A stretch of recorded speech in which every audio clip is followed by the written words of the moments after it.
Garde à vous.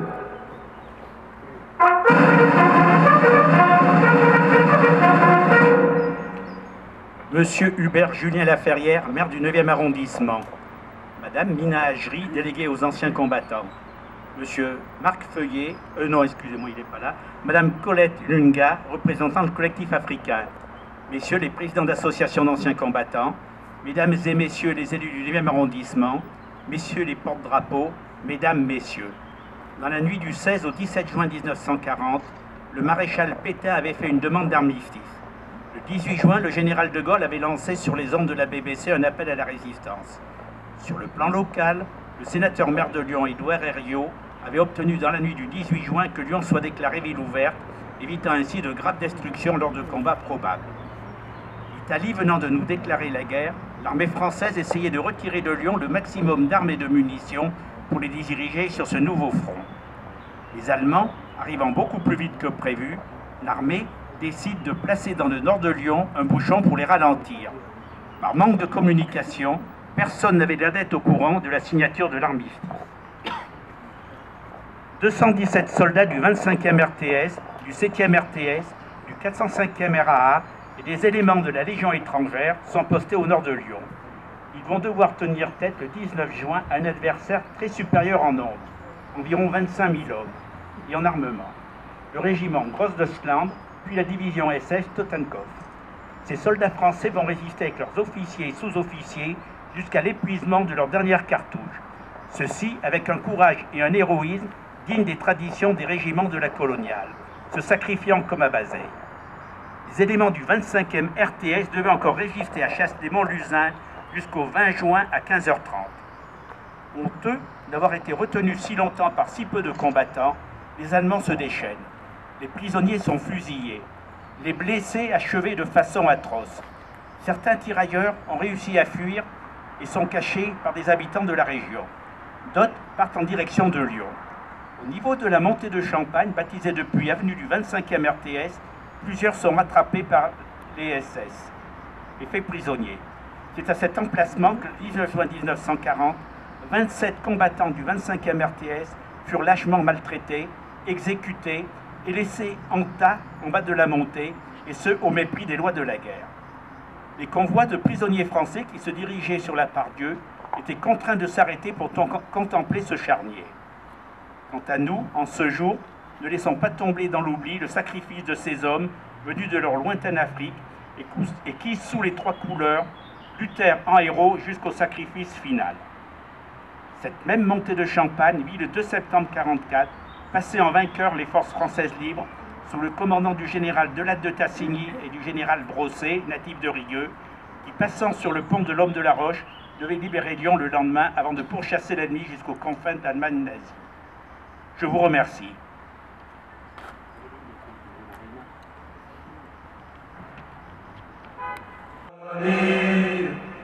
On a appris tout à coup que la France, notre mère, était cernée partout.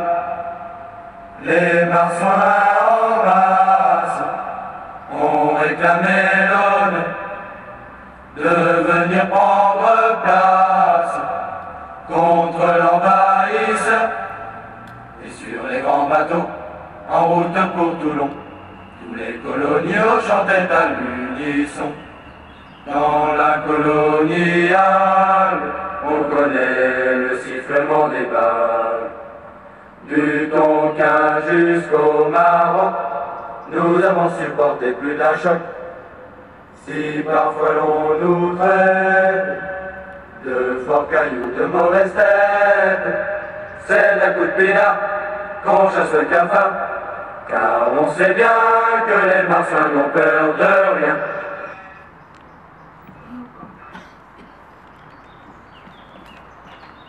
La parole est maintenant à Madame Colette Lunga.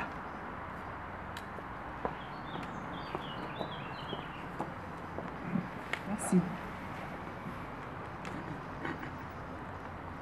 Monsieur le maire du 9e arrondissement, Mesdames et Messieurs membres du conseil municipal, Mesdames et Messieurs présidents d'associations, Mesdames et Messieurs, nous voilà réunis autour d'un passé qui nous est commun, Un passé qui ressort des collections, des bibliothèques, des remises et aussi des mémoires, et qui redevient si proche qu'il en semble presque vivant.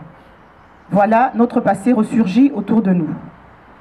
Il y a 76 ans, jour pour jour, le 18 juin 1940, une voix changea à jamais le destin de la nation. Occupée par l'Allemagne nazie, administrée par le régime de Vichy, la France connaît l'une des pages les plus sombres de son histoire. Pourtant, un homme exilé à Londres prend la parole sur les ondes de la BBC et appelle les Français à ne pas cesser le combat. Par son célébrissime appel, le général de Gaulle fonde la résistance. Le deuxième homme à qui je voudrais rendre hommage aujourd'hui est Félix Eboué. L'histoire a coutume de retenir Albert Camus, Jean Moulin, Stéphane Hessel et encore Guy Môquet comme les figures tutélaires de la résistance. Or, c'est omettre un homme sans qui la France n'aurait pu triompher de la barbarie nazie. Félix Eboué, gouverneur du Tchad à cette époque. Son ralliement au général de Gaulle signe un tournant de la guerre et offre une légitimité politique à la France libre. L'Afrique devient une plaque tournante géostratégique d'où partent les premières forces armées.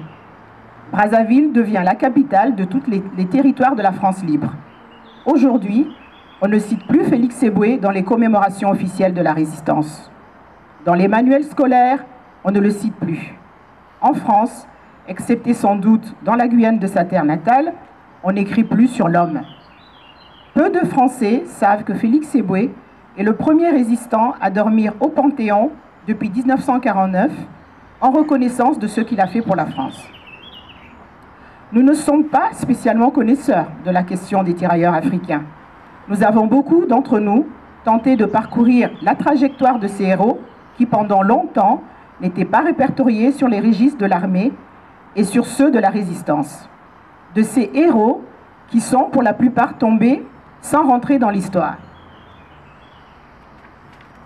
Nous avons ainsi découvert que l'une des dernières batailles livrées par les tirailleurs s'est déroulée près de chez nous, au couvent de Montlusin à Chasselet, et que le 20 juin, 27 tirailleurs sont fusillés dans ces lieux que nous foulons à nos pieds, la montée de Balmont. Ils furent les derniers à tomber pour la France avant l'armistice. Pendant des années, on n'a peut-être pas cru bien utile de rappeler le souvenir de ces tirailleurs africains que leur sens du devoir avait conduit jusqu'au suprême sacrifice. Il y avait relativement peu de reconnaissance de leur acte que d'aucuns jugeaient naturel et banal. Avec le temps, il nous faut de nouveau témoigner, raconter et rappeler l'histoire. Cette cérémonie s'inscrit précisément dans cette ligne. Elle contribue à ce que l'histoire de nos vaillants tirailleurs africains ne se perde sous la poussière du temps. Et nous remercions donc la mairie du 9e pour cela. Nous ne sommes pas militaristes au point de nous vanter parce que les tirailleurs africains ont fait la guerre, mais nous savons tous ce que c'est que d'avoir fait son devoir, avec ce que cela comporte de souffrance et de détresse, mais aussi de volonté et de courage. Nous avons tous conscience que si ce pays est ce qu'il est, si nos enfants peuvent y vivre libres et heureux, c'est que des citoyens ne se sont pas dérobés lorsque les heures difficiles sont venues. C'est une seule et même volonté nationale qui a soulevé dans tous les temps les hommes libres et courageux. Cela dit, nous ne pouvons faire semblant d'oublier que ces hommes qui ont longtemps symbolisé l'Empire français et écrit dans le sang l'histoire de la France n'ont pas toujours eu la reconnaissance de leurs pères et de l'histoire.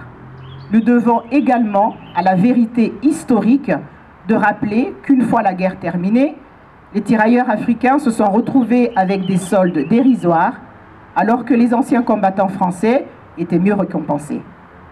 Mais rassurez-vous, nous en voudrons de terminer par une note aussi dubitative, car même s'ils ont attendu la célébration du cinquantenaire des indépendances de leur pays pour être considérés comme des soldats comme les autres, le dernier combat de ces illustres tirailleurs a été plus qu'une victoire militaire. Les élus du peuple avaient en effet proclamé en grande pompe l'avènement de l'égalité des soldes entre tous les anciens combattants qui ont défendu la France sous sa bannière. Les tirailleurs, comme tous les anciens combattants africains, sont ainsi devenus libres et égaux avec les anciens combattants français. Pour terminer, nous voulons saluer en eux, pas seulement les héros de certains faits d'armes dans une certaine guerre, mais aussi surtout le symbole de cette volonté et de ce courage qui n'ont que faire du temps. Aujourd'hui, la participation des soldats africains aux deux guerres mondiales doit sortir de l'ombre de notre histoire nationale. Nous devons contribuer ensemble à rendre la mémoire bien plus forte que l'oubli. Que vive la mémoire des tirailleurs africains et que vive la France. Merci. La parole est maintenant donnée à M. Hubert Julien Laferrière, maire du 9e arrondissement.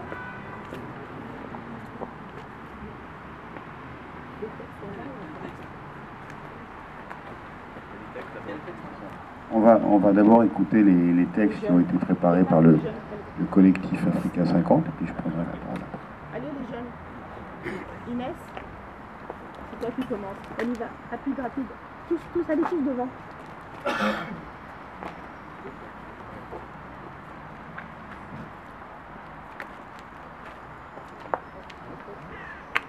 Aux tirailleurs sénégalais, morts pour la France. Prisonniers noirs. Je dis bien prisonniers français. Est-ce donc vrai que la France n'est plus la France? Est-ce donc vrai que l'ennemi lui a dérobé son visage? Est-ce vrai que la haine des banquiers a acheté son bras d'acier? Et votre sang n'a-t-il pas ablué la nation oublieuse de sa mission d'hier? Dites, votre sang ne s'est-il pas mêlé au sang lustral de ces martyrs, aux funérailles de la Vierge Espérance? Sang, ô sang noir de mes frères, vous tachez l'innocence de nos draps. Vous êtes la sueur où baigne mon angoisse. Vous êtes la souffrance qui enroue ma voix. Voix, entendez ma voix, aveugle génie, sourd-muet de la nuit. Plus de sang, rouge sauterelle. Et mon cœur crie à l'azur et à la merci. Non, vous n'êtes pas mort gratuit, ô mort. Ce sang n'est pas de l'eau tépide. Il arrose épais notre espoir qui fleurira au crépuscule. Il est notre soif, notre faim d'honneur, ces grandes reines absolues. Non, vous n'êtes pas morts gratuits. Vous êtes les témoins de l'Afrique immortelle. Vous êtes les témoins du monde nouveau qui sera demain. Dormez, ô morts, et que ma voix vous berce, ma voix courroux, que berce l'espoir.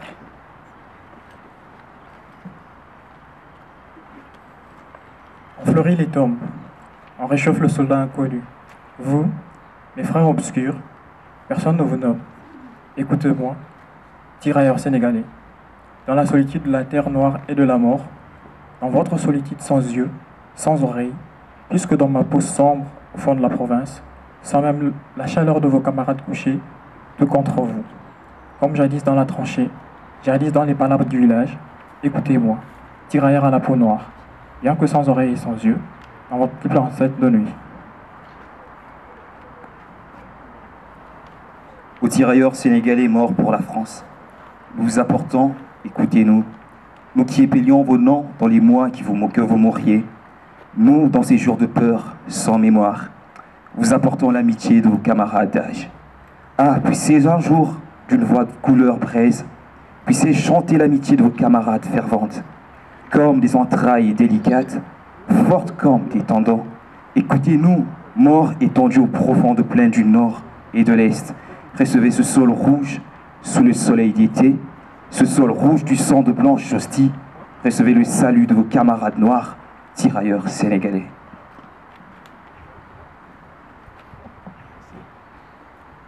Monsieur Hubert Julien Laferrière, maire du 9e arrondissement.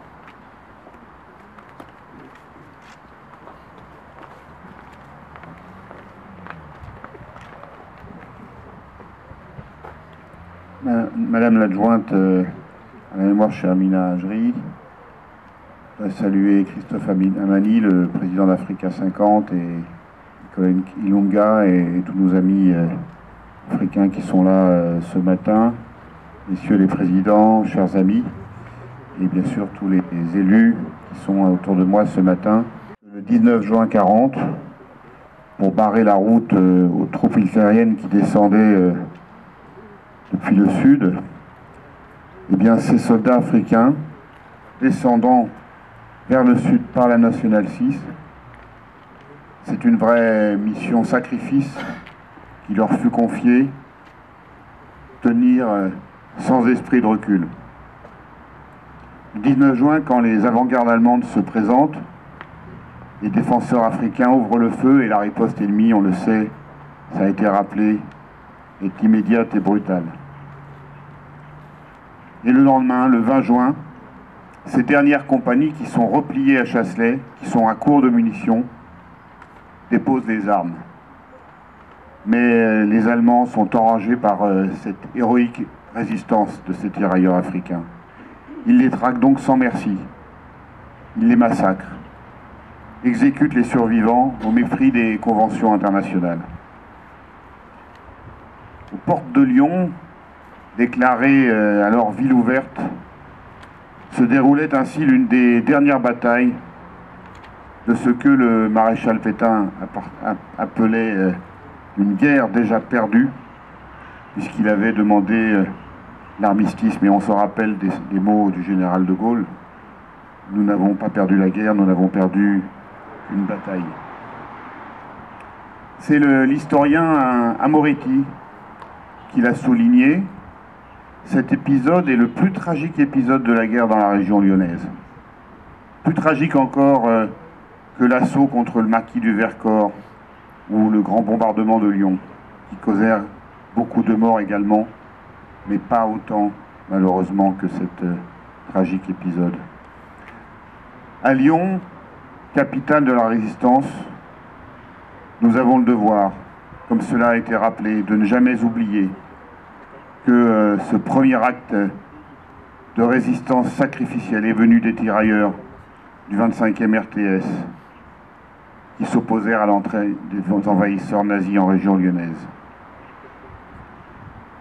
Entre le 10 mai et le 25 juin 1940, près de 4 de ce qu'on appelait les Sénégalais, ces tirailleurs qui venaient de l'ensemble de l'Afrique française, près de 4 sur 10 ont été tués ou massacrés. Souvent en première ligne des combats ou engagés dans de vains combats retardateurs.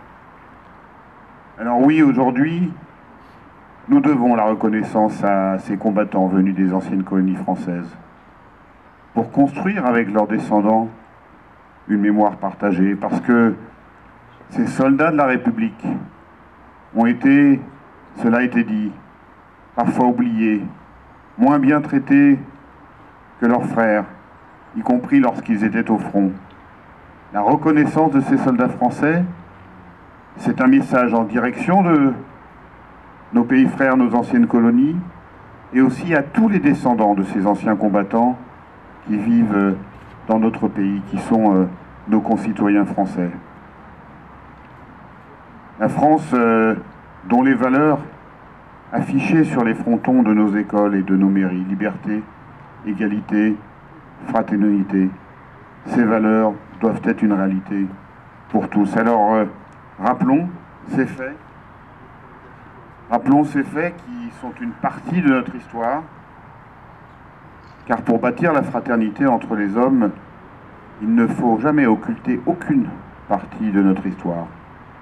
N'oublions donc jamais le sacrifice de ces soldats français. Merci.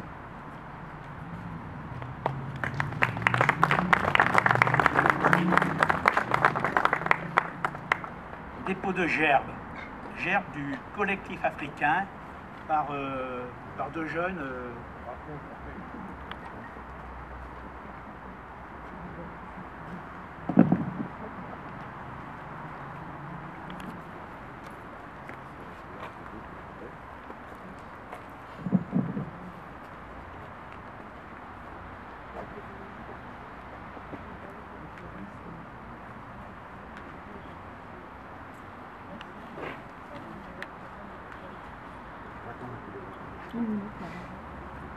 Opposé devant.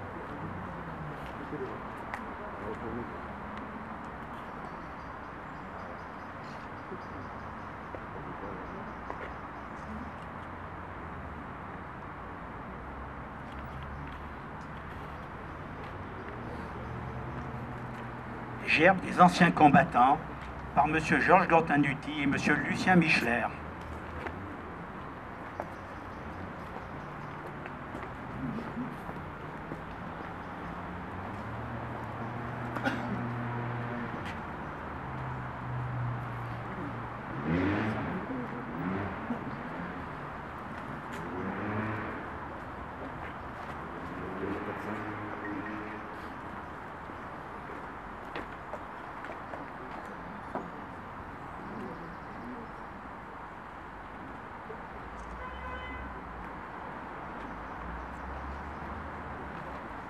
Gerbe de la mairie du 9e par M. Hubert Julien Laferrière et Mme Mina Agery.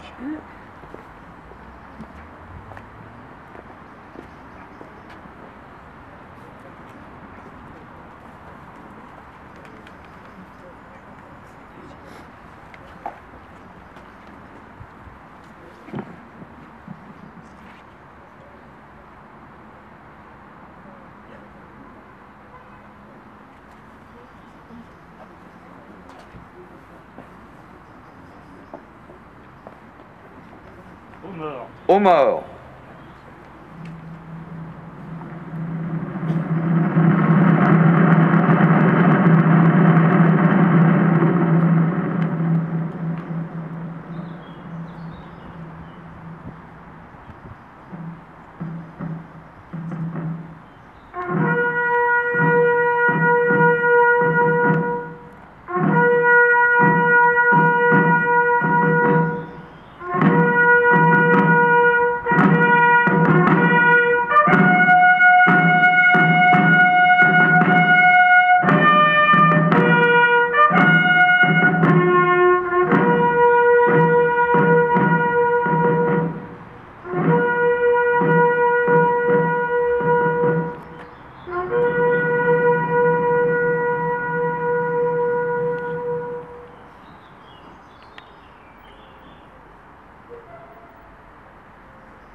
Les autorités vont maintenant saluer les porte-drapeaux. Et ensuite, je vous donne rendez-vous place du Mas-de-Loire à 10h45.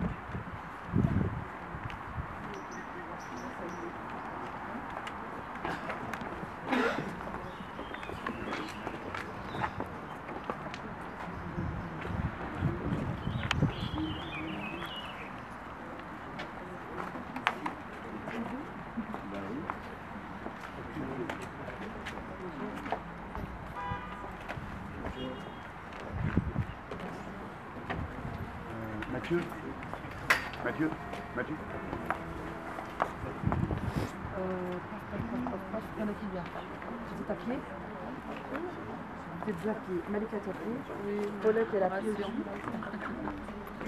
Paulette, tu repars avec nous? Non, il faut que je récupère ma voiture là-haut. Donc vous êtes 3 pieds là. Oui, non, maintenant, il y a des voitures. Donc, t'as combien de places dans ta voiture? 3. Eh bien, allez, on y va?